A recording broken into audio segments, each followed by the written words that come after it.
Hello everyone, welcome in Rajuria classes.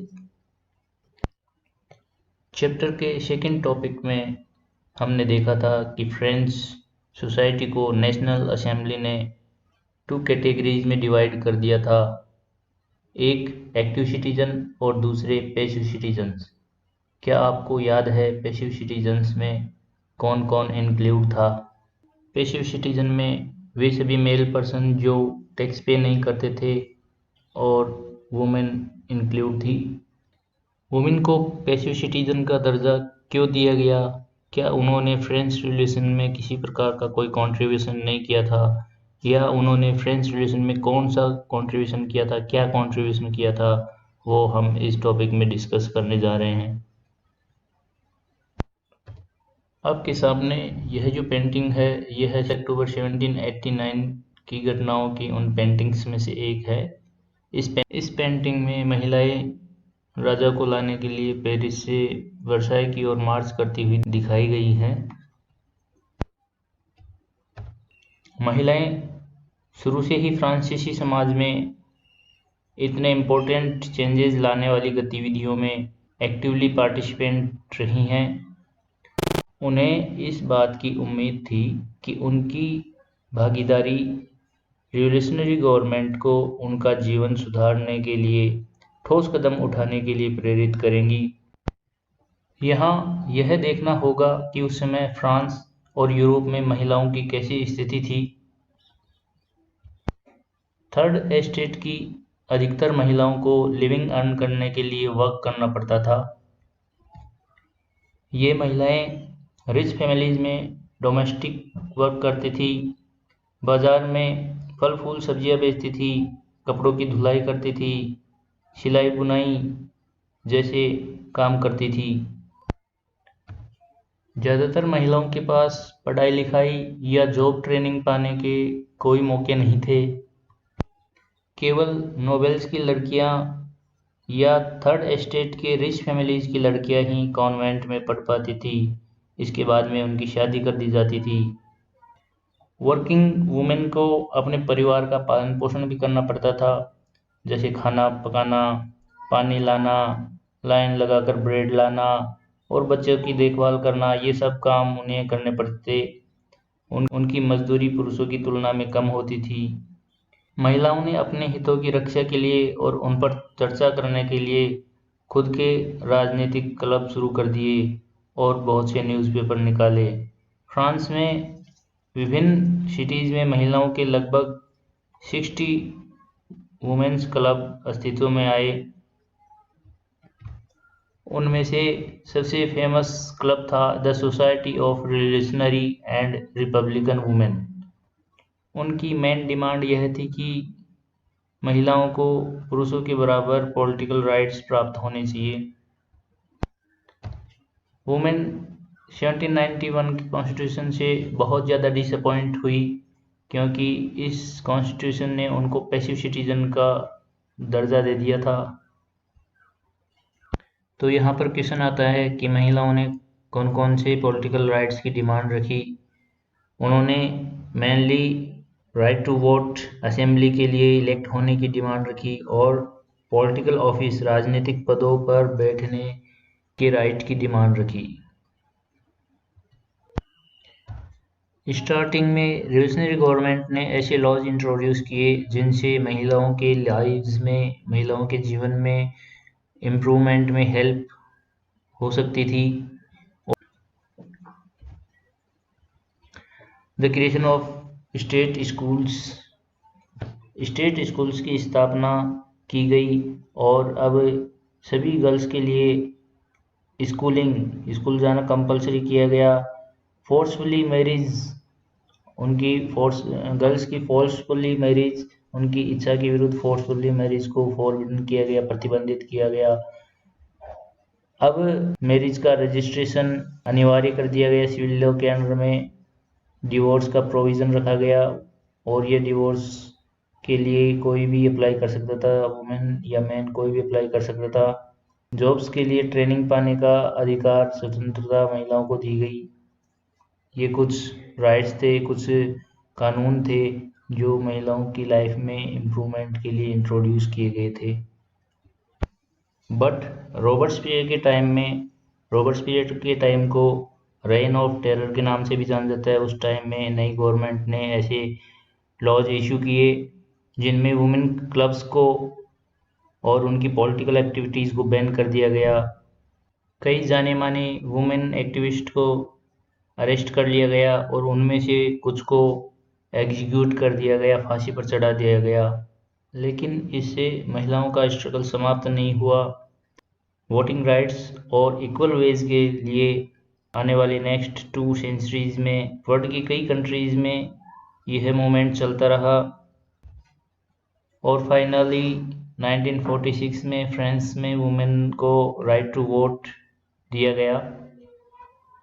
तो revolution के time women activist की life किस तरह की थी वो हम इस इलिस्ट्रेशन के द्वारा देखेंगे। यह इलिस्ट्रेशन है एक रिवॉल्यूशनरी वुमेन ओलंप दे गूज की। ओलंप दे गूज पॉलिटिकली एक्टिव वुमेन्स में से एक थी। 1791 के कॉन्स्टिट्यूशन और the declaration of rights of man and citizen में महिलाओं को उनके बेसिक राइट्स से बाहर रखने के कारण फ्रेंच कॉन्स्टिट्यूशन और the declaration of rights of man and citizen को प्रोटेस्ट किया, उसको क्रिटिसाइज किया और 1791 के अंदर उन्होंने अपना एक declaration of the rights of women and citizen लिखा, जिसको क्वीन और नेशनल असेंबली के मेंबर्स को भेजा गया यह डिमांड करते हुए कि वो इसके ऊपर कार्य करें। 1793 में ओलंपे दे गूज ने जेकोबिन्स गवर्नमेंट द्वारा ज़बरदस्ती वुमेन्स क्लब को क्लोज करने के लिए उनको क्रिटिसाइज किया गया। बाद में उन पर नेशनल कन्वेंशन द्वारा ट्रेसन का चार्ज लगाया गया और उसके बाद में उनको एग्जीक्यूट कर दिया गया, फांसी दे दी गई। तो उनका declaration of the rights of women and citizen क्या था, वो कुछ उसमें कौन कौन से राइट्स इंक्लूड किए गए थे यहाँ हम देख सकते हैं कि declaration of the rights of man and citizen के अंदर लिखा गया था कि मैन इज़ बॉर्न फ्री। उसकी जगह पर right of womens and citizen में यहाँ वुमेन्स को इंक्लूड किया गया है। सेकंड पॉइंट में rights of man and citizen में ओनली मेंस के बारे में कहा गया था। यहाँ पर ओलंपे दे गूज ने वुमेन को इंक्लूड किया है। इसके अलावा सोवर्निटी के अंदर भी उन्होंने मैन के साथ वुमेन को इंक्लूड किया गया है। जनरल बिल के अंदर भी फीमेल को इंक्लूड किया है। यहाँ उन्होंने वुमेन को भी मैन के बराबर अधिकार दिया गया है और कहा है कि लॉ के द्वारा ही उसको कॉज्ड अरेस्ट और डिटेन किया जा सकता है। इसके बाद में हमारा 5th टॉपिक आता है the abolition of slavery. Europe में एंशियंट टाइम से ही स्लेव प्रैक्टिस देखी जा सकती है, लेकिन 17th सेंचुरी में स्लेव ट्रेड स्टार्ट हुआ और यह स्लेव ट्रेड यूरोप, अफ्रीका और अमेरिका के बीच में जो स्लेव ट्रेड होता था उसको ट्रायंगुलर स्लेव ट्रेड कहा गया। और ये स्लेव ट्रेड जो ग्रोइंग डिमांड थी यूरोपियन मार्केट में शुगर, कॉफ़ी एंड इंडिगो की, इनका प्रोडक्शन जो यूरोपियन कॉलोनीज थी उनमें किया जाता था और वहाँ से इनकी सप्लाई यूरोपियन कंट्रीज़ को होती थी। तो इस शुगर, कॉफ़ी एंड इंडिगो की जो ग्रोइंग डिमांड थी उनको पूरा करने के लिए स्लेव ट्रेड को बढ़ावा दिया गया।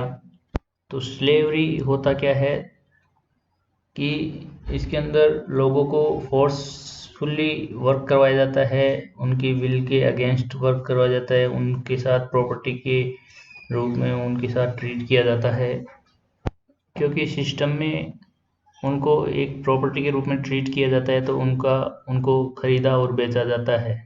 फ्रेंच मर्चेंट्स फ्रांस के बोर्दे और नांतेज कोस्ट से अफ्रीकन कोस्ट पर जहाज़ ले जाते थे, जहां वे लोकल सरदारों से स्लेव्स खरीदते थे।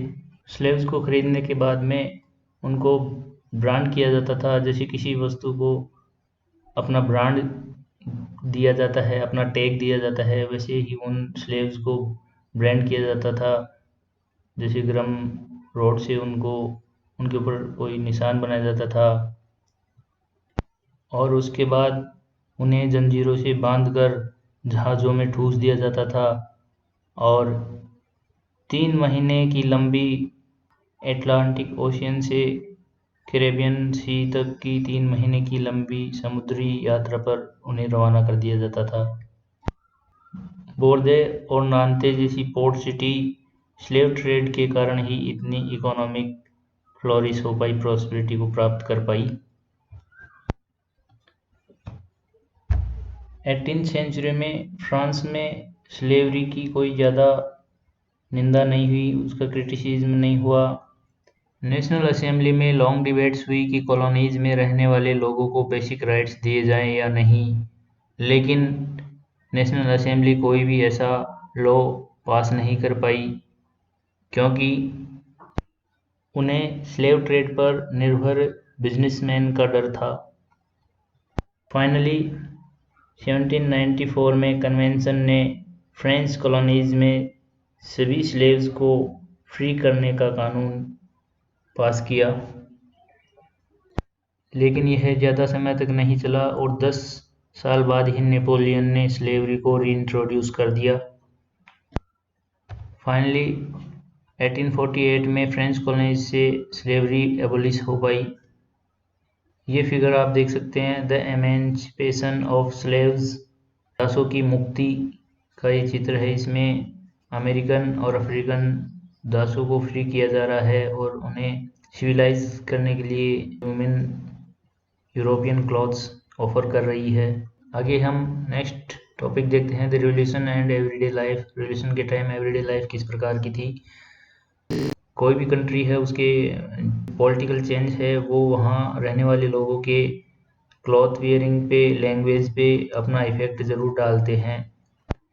1789 के बाद में रिवोल्यूशनरी गवर्नमेंट ने ऐसे लॉज बनाए जिनके अंदर लिबर्टी और इक्वलिटी के जो आइडल्स हैं उनको देखा जा सके। ओल्ड रेजिम में रिटर्न मटेरियल और कल्चर एक्टिविटी पर सेंसरशिप लगा हुआ था। कोई भी कल्चरल एक्टिविटी या रिटर्न मटेरियल तब तक पब्लिश और परफॉर्म नहीं हो सकता था जब तक कि वो राजा के सेंसर ऑफिसर द्वारा अप्रूव नहीं हो जाता था। 1789 के बाद में the declaration of the rights of man and citizen के अंदर freedom of speech and expression को नेचुरल राइट माना गया। इसका रिजल्ट ये हुआ कि फ्रांस में न्यूज़पेपर्स, पैम्फलेट्स, बुक्स और प्रिंटेड पिक्चर की बाढ़ आ गई और ये ना सिर्फ सिटीज़ में बल्कि रूरल एरियाज़ के अंदर भी इनकी पहुंच आसान हो गई। इन न्यूज़पेपर्स, पैम्फलेट्स, बुक्स और प्रिंटेड पिक्चर में फ्रांस में हो रही चेंजेस और घटनाओं का ब्यौरा होता था, उनसे रिलेटेड मटेरियल होता था जिससे फ्रांस के रिमोट एरियाज़ के लोग भी उनसे उसके बारे में जानकारी प्राप्त कर सकते थे। अब फ्रांस में फ्रीडम ऑफ प्रेस को अनिवार्य माना जाने लगा और फ्रीडम ऑफ प्रेस का मतलब था कि जो अपोजिंग व्यूज़ हैं उनको भी एक्सप्रेस किया जा सके।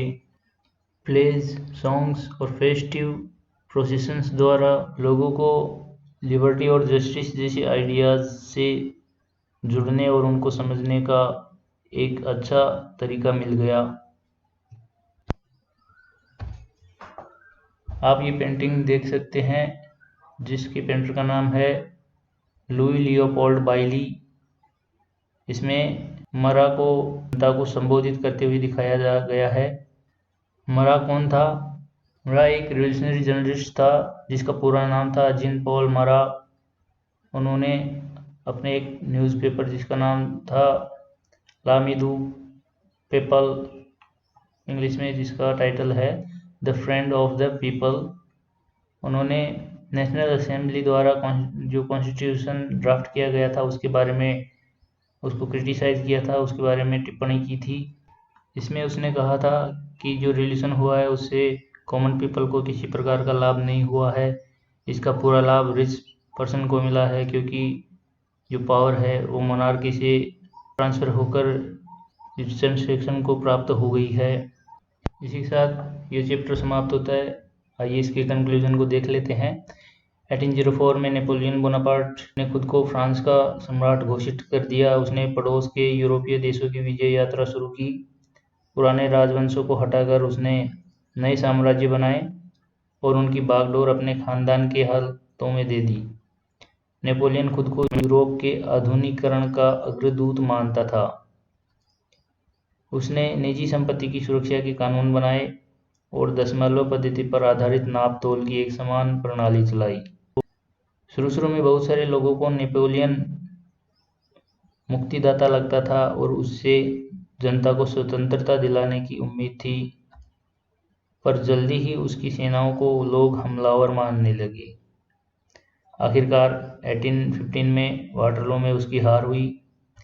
यूरोप के बाकी हिस्सों में मुक्ति और आधुनिक कानूनों के फैलाने वाले उसके क्रांतिकारी उपायों का असर उसकी मृत्यु के काफी समय बाद सामने आया। लिबर्टी और डेमोक्रेटिक राइट्स के आइडिया फ्रेंच रिवॉल्यूशन के मोस्ट इम्पोर्टेंट लेगेसी है। ये आइडियाज़ फ्रांस से निकलकर बाकी पूरे यूरोप में 19th सेंचुरी में फैल गए, जहाँ पर फ्यूडल सिस्टम का अबॉलिशमेंट हुआ। इन आइडियाज़ ने यूरोप के साथ साथ एशिया और अफ्रीका के विचारकों को भी प्रभावित किया। उन्हीं में भारत के राजा राम मोहन रॉय थे, जो इन आइडियाज़ से प्रभावित हुए। फ्रेंच रिवॉल्यूशन के बाद में जुलाई रिवॉल्यूशन ने उनकी इमेजिनेशन को एक नई एक्साइटमेंट दिया। ये लाइन सुशोभन सरकार द्वारा notes on the Bengal renaissance 1946 में लिखी गई। इसमें बताया गया है, फ्रांस में 1830 में जुलाई रिवॉल्यूशन के बारे में जानने के बाद वह और किसी चीज़ के बारे में बात ही नहीं करते थे। हालांकि एक एक्सीडेंट के कारण उन दिनों वे लंगड़ा कर चल रहे थे, लेकिन इंग्लैंड जाते हुए केप टाउन में वह जिद करने लगे कि उन्हें क्रांतिकारी तिरंगे झंडे वाले युद्धपोत दिखाए जाएं।